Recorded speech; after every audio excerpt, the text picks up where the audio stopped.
Mwikirize tujjala lisikani kebeta akatiigi olusoga bakyala kanjye ku mukasikani bankebere obona oba ndi mu balongo kirage omusaadha w'amawulire ageisa nate byafuuka isaabiri omulembe guno we bakuwa amawulire atya okuusa isaabiri olumuka bwa misinde oti obuvunaanizibwa obwababiri be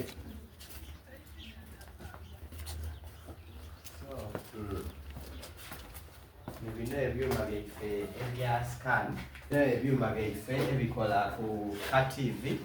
atandikiraga omulwaire idea ayenda okola scan asookere yabona doctor batu asookera ku reception olutuuka ku reception ya nonolali ku reception kyaidye okola olutuuka ku reception nabona owa reception namurecevinga yategeeza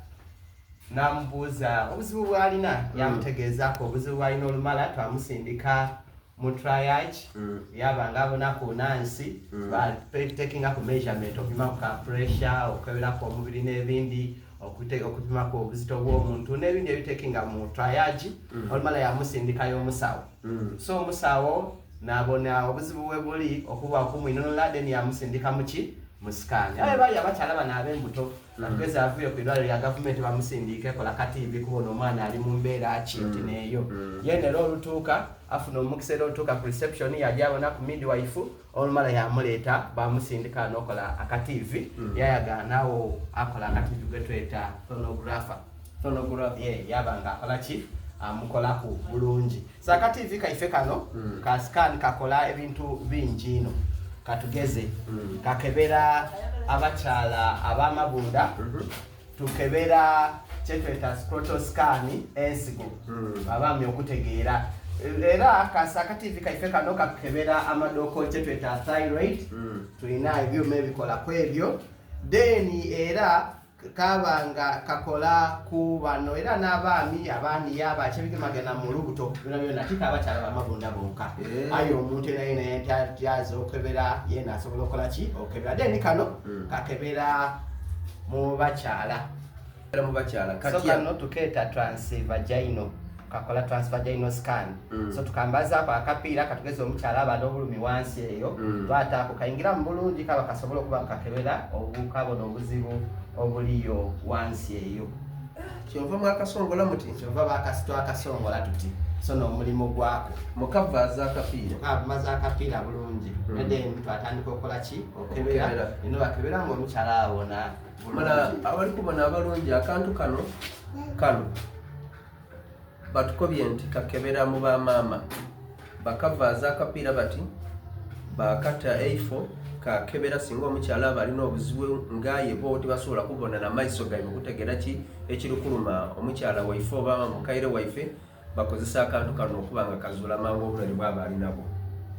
so bakyala abali eyo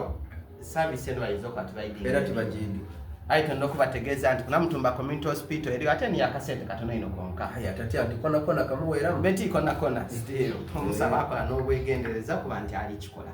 so nebyokubimu so niba naba amadoko ye ekola ndi kumabere scan yaife okukebera katugeze okuscreeninga bakitwandyese breast cancer screening so asokerwako okubona then tuba tulikuba otumala okubona bakurifaringa doctor confirming cancer ayo ebona oba mulimu obuzibu obuleeta cancer oba uliya okubona obuzibu obusobola okubaamu ayo kye tukozesa okebera olubona obuzimbu obutyo obundi yakusindikayo omusawo then bakurifaringa oba ng'osobola okutakinga other steps okubona ekiraku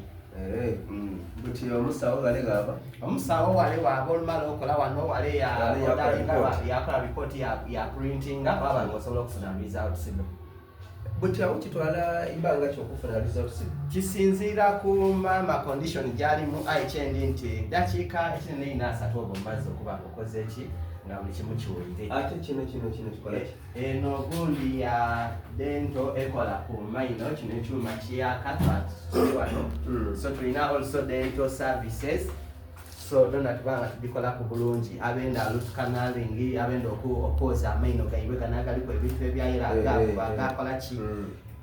ekyuma ni kino ekikola omulimu otino ogwo so tubaniriza abalina obuzibu bw'amaino abenda okutoolamu abenda okunaaza abenda okubanga bagatereza gano gayunguluka benda kugenda kusibibwa tubaniza kwa community hospital. Na gendo gona tubikola kwa nabige magana n'amaino na mtumba.